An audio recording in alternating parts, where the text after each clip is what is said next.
So Tunde not posted this earlier today, saying that from next year, if you earn above 800,000, the federal government will take 20% of your salary as taxes. This is blatant misinformation. Unfortunately, I cannot address this video the way I'd have loved to address it because Tunde is not somebody that has supported me a couple of times. So I'll give him that respect. However, if you're interested in knowing the truth of this situation, please listen to this video. I think first and foremost is to say if you're a low income earner, in other words, you're working and your pay is not that substantial. At the moment, I'll say about 100 and maybe 110,000 a month. It's 1.3 million a year.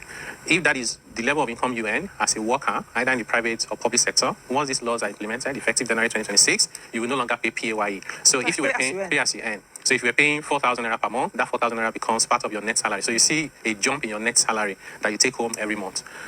If you are not a worker and you're self-employed or you run a small business, if your turnover is not more than 50 million a year, because what we did was to do some calculations to say, assuming your net margin is 10%, how much do you really have left for yourself? This is this is when you take care of expenses from your income. You know, you sold things worth 50 million. The cost of everything is maybe 45 million. You have only 5 million left. So that 5 million is 10%. So we call it net margin. So thank you for reminding me. We said this person that is doing this business is also taking the risk. You know, the stress and the headache when it's getting to the end of the month to think about paying salary, buying this and all of that. Let's encourage them a little bit more. So the threshold for exempting them from paying taxes is higher than if you were a worker.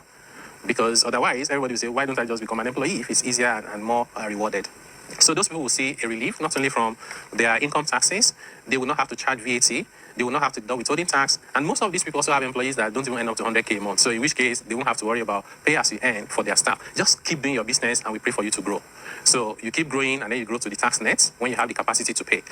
For large businesses, we also haven't left them behind. Large businesses will see, there's no specific date yet, but we have the provision in the law. They will see their corporate tax rate drop from 30% to 25%. We have that in the law. Middle class, by our calculations, are people earning about 2 million naira or less a month.